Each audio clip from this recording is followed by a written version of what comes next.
Muchas gracias. Buenos días a todas y todos. Eh, También hago mío los vocativos que se han indicado y lamento haber alterado el orden, pero tengo que ir a hablar también de otros temas al Congreso. Yo me voy a focalizar en la presentación de hoy en algunas cuestiones que me parece que son relevantes de considerar mirando al Poder Judicial como parte de la función pública. Y para ello, las opiniones que yo vertiré mirarán al Poder Judicial no simplemente como el ejercicio de una función jurisdiccional, sino que también como la prestación de un servicio público, lo que supone no solo las obligaciones que recaen sobre quienes ejercen la jurisdicción, sino que también de quienes se desempeñan como auxiliares de la misma. En la literatura, y por cierto pareciera conveniente no olvidar, los problemas centrales que subyacen a los problemas de integridad, probidad, corrupción, está en una explicación de Kierkegaard de hace bastante tiempo, ¿no?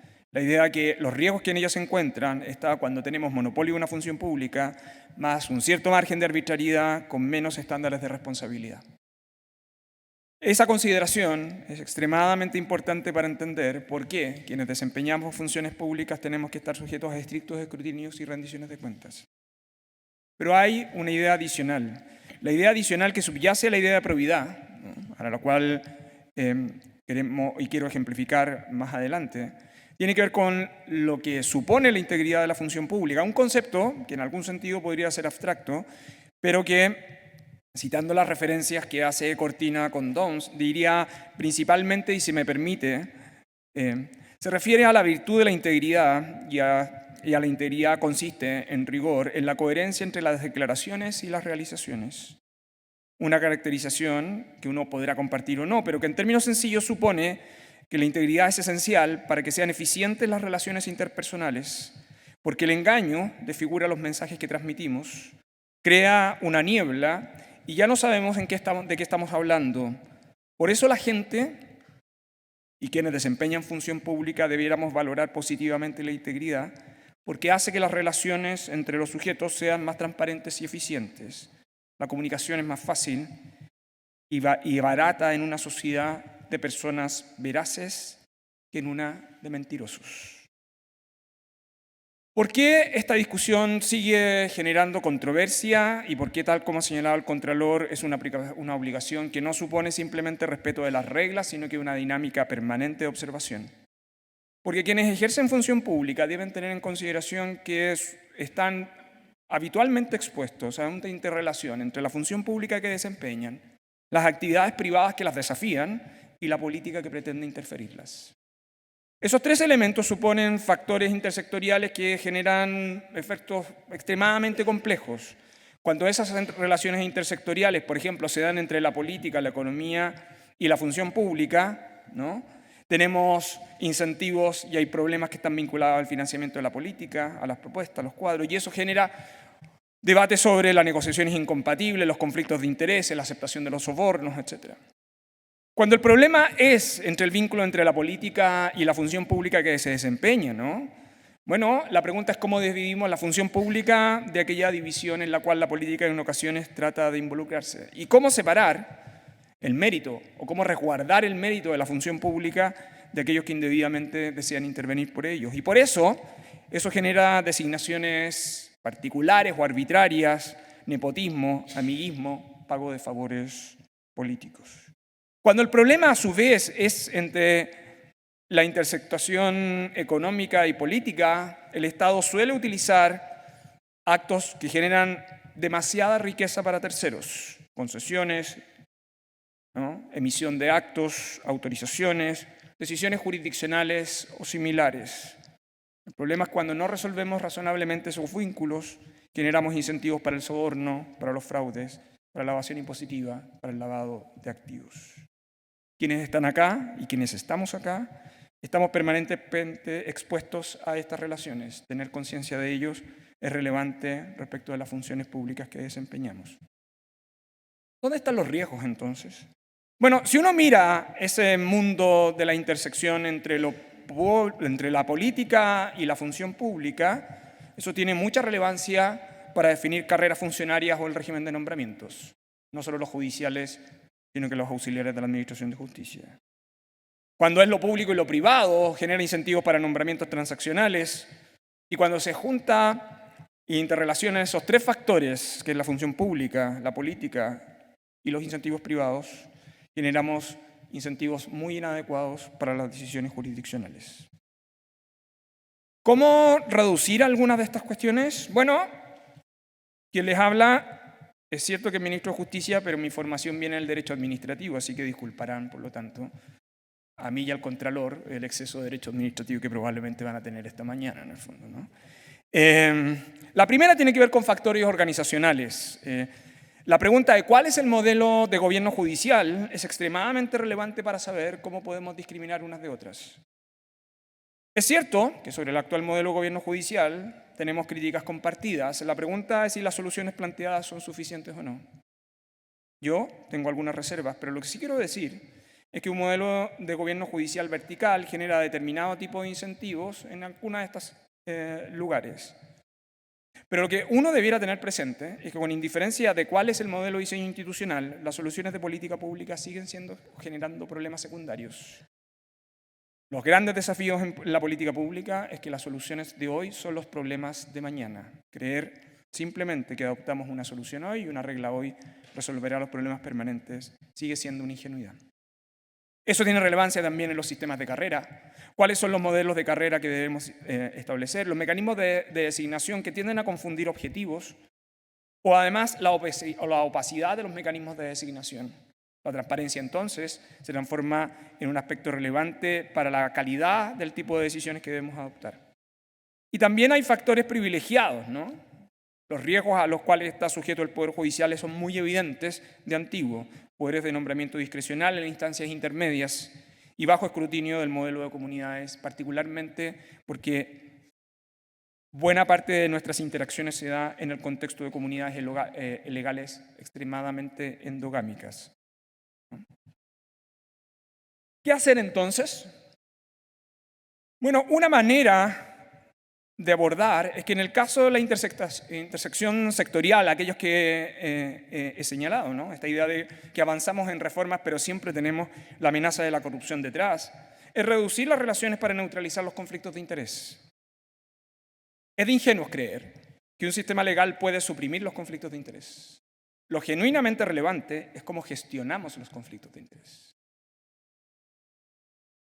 La vida, y por cierto el Estado, no está lleno de santos ni de santas, y por lo tanto lo que tiene razonablemente que hacer un sistema legal es cómo resolver adecuadamente esos conflictos de interés. Y cuando vamos a resolver los conflictos de interés, no solo tiene que ver con la manera en que diseñamos las reglas para abordar los conflictos de interés, sino que en los procedimientos que sistemáticamente implementamos y revisamos para abordarlas. Más adelante ejemplificaré con algunas ideas que creo pueden servir para poder entender este punto. Lo segundo tiene que ver con cómo pensar los diseños organizacionales.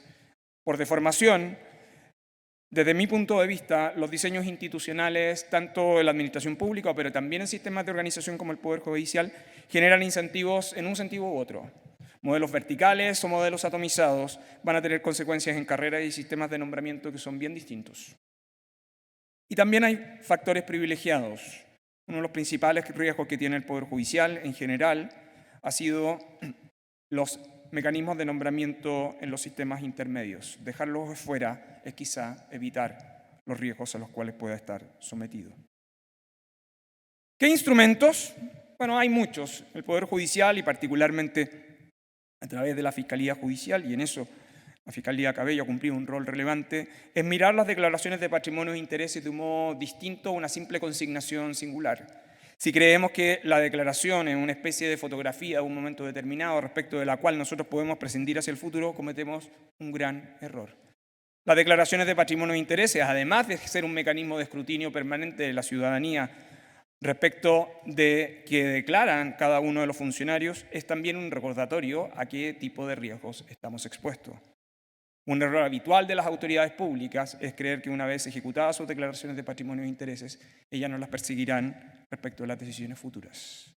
Su objetivo es permanentemente recordarles cuáles son los conflictos de interés a los cuales deben enfrentar. Lo segundo es que Los mecanismos de publicidad y transparencia en los cuales ha venido trabajando la Contraloría durante largos años para generar desincentivos a acciones impropias también son medios adecuados. Y algo que suele, en algún sentido, provocar incomodidad es la forma y modo en que se gestionan las denuncias anónimas, como mecanismo de acopio de información. Algo que durante algún tiempo ha desarrollado desde hace algunos años la Contraloría y que cuando lo diseñó hubo cierta preocupación y en algún sentido escándalo. Seríamos objeto de denuncias ya no solo anónimas, sino que irresponsables. El tiempo ha enseñado que esas denuncias han permitido generar diseños institucionales para hacer buenos mecanismos de auditoría.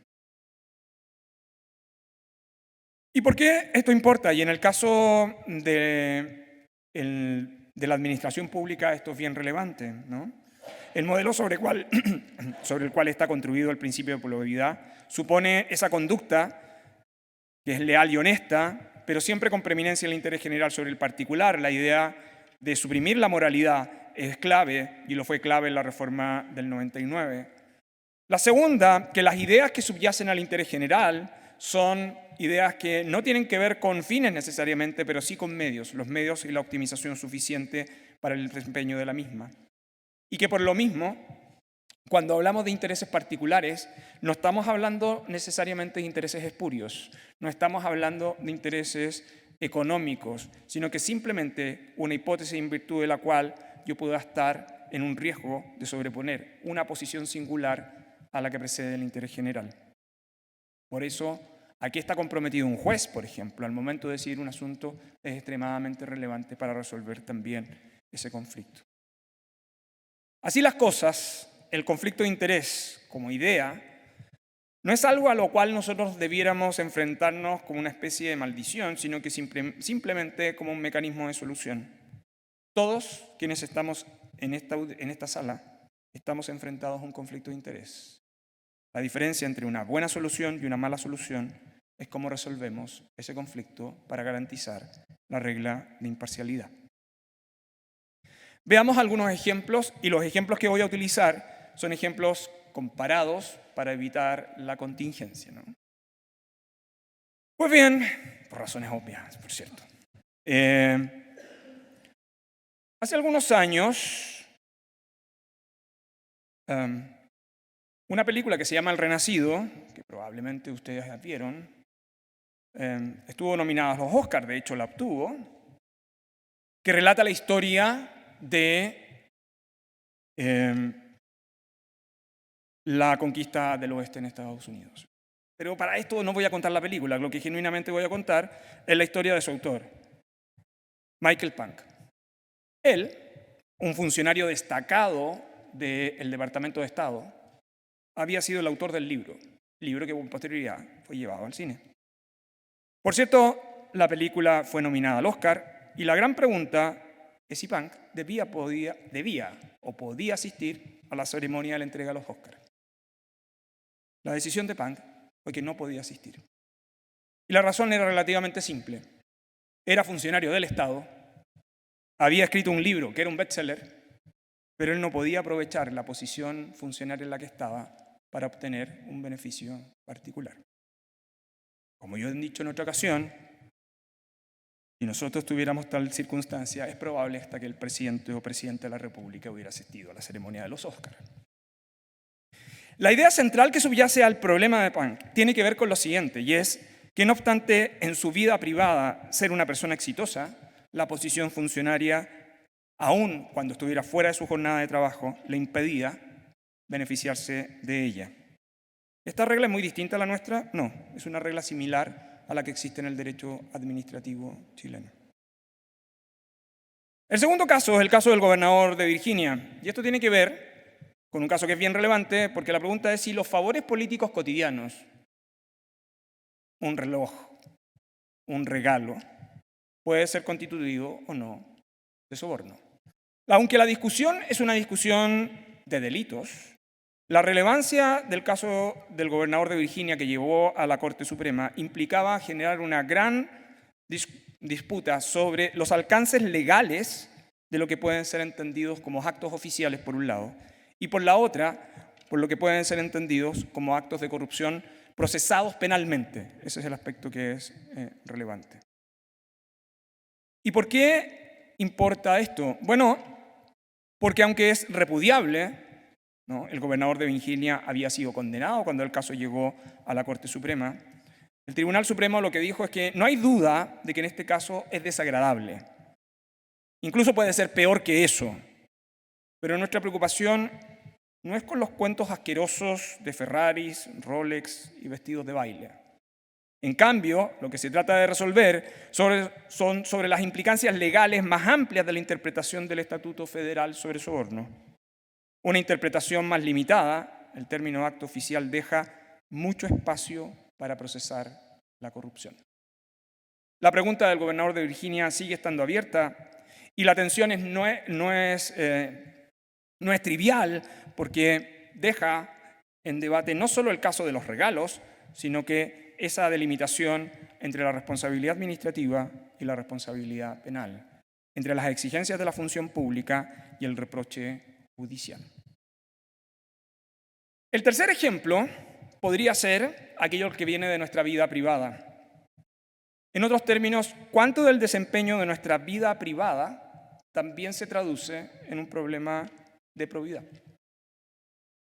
Dicho de otro modo, el ejemplo clásico de esto, y esto sería el debate europeo, aquí ya estoy, otro ejemplo, es a una pregunta: ¿puede un juez ser amigo en Facebook de una de las partes en el juicio? Por cierto, ese tipo de cosas no pasan, ¿no? El debate no es trivial, y a Facebook agreguen otro tipo de redes sociales en el fondo, ¿no? Esa pregunta no es trivial porque la posición genuina sobre qué importa de la vida privada en el caso de los funcionarios públicos no solo tiene que ver con el desempeño de su vida privada, sino que en estricto rigor es cuánto del desempeño en su vida privada se proyecta a la función pública concreta que ésta tiene. En términos simples, supone que una conducta de la función se proyecta a la actividad que él desempeña. No es lo mismo, en consecuencia, un funcionario profesional de un servicio público que aquel que ejerce una función directiva o ejecutiva. No es lo mismo quien ejerce una función administrativa en un tribunal quien tiene la obligación legal de imparcialidad entre las partes. Y esto no solo tiene relevancia por las causales que ustedes conocen del Código Orgánico de Tribunales, sino, por ejemplo, en el caso de los funcionarios de la administración, existe una mítica cláusula que establece como obligación el tener una vida social acorde con la dignidad del cargo. Esa simple expresión está llena de contenido en el derecho administrativo y de él depende en buena parte el establecimiento de un régimen de infracciones o no. La pregunta entonces es si puede ser amigo de una de las partes en una red social. Es extremadamente relevante en el caso de los jueces y juezas para la imparcialidad. No voy a involucrarme en casos nacionales, lo digo. Y por último, ¿qué pasa si un grupo de funcionarios y jueces del Estado deciden irse de fiesta, de vacaciones, por cierto, y se filtra un audio donde hay un escándalo? ¿Tiene que ver sus vacaciones privadas con el desempeño de la función pública? Este es el debate del agua escondido en el sur de Argentina. La discusión no es trivial. Y no es trivial, y con esto ya voy a ir cerrando, porque lo que he querido demostrar brevemente, es algo que probablemente el Contralor va a analizar con más detención, es que quienes ejercemos función pública, y eso no es ajeno a la función jurisdiccional y a los auxiliares de la Administración de Justicia, es que lo exigible tiene que ver con el ecosistema de integridad pública. Eso no solo tiene que ver con cumplir las reglas, tiene que ver con una cultura de la integridad. Eso no solo tiene que ver con cumplir obligaciones formales, sino que generar mecanismos efectivos de rendición de cuentas. No solo aquellas que tienen que ver con las rendiciones de cuentas formales, sino que en un aspecto que se nos olvida con mucha facilidad. Quienes desempeñamos función pública estamos permanentemente expuestos a riesgos. Creer que simplemente cumplir con la formalidad de la ley estamos ajenos a ello es, de nuevo, una inocencia. Quienes ejercen función pública, por lo tanto, no solo tienen el deber de conocer la ley, sino que tienen la obligación permanente de tener conciencia de los riesgos que enfrentan.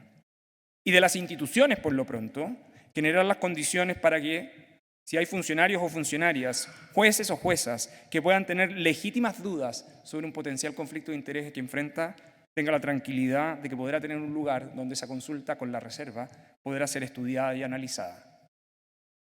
Esto no es un problema simplemente de buenas prácticas o, de algún otro modo, una manera de resguardar responsabilidad personal. Es, y este es el tercer factor, la manera de dar confianza y garantía en el sistema. Aquello que probablemente se va a referir el Contralor sobre el sistema en general.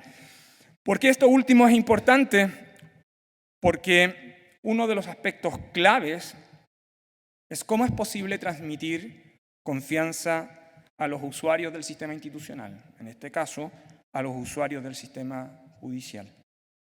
Habitualmente, la confianza, que es clave para la cohesión social y la calidad de la democracia, suele ser derribada, especialmente cuando entendemos el cumplimiento de reglas simplemente formales. Cuando, en rigor, el sistema institucional genera condiciones de impunidad, no solo respecto a los asuntos que resuelve, sino de quienes asumen responsabilidad. Y en tercer lugar, en que sus decisiones no son oportunas. Tener conciencia de que en ese fenómeno de integridad estamos más allá del cumplimiento de la ley es clave, no solo para la dignidad de la función pública, es clave para la confianza en el sistema judicial, pero sobre todo es extremadamente relevante para la sanidad del sistema democrático. Muchas gracias.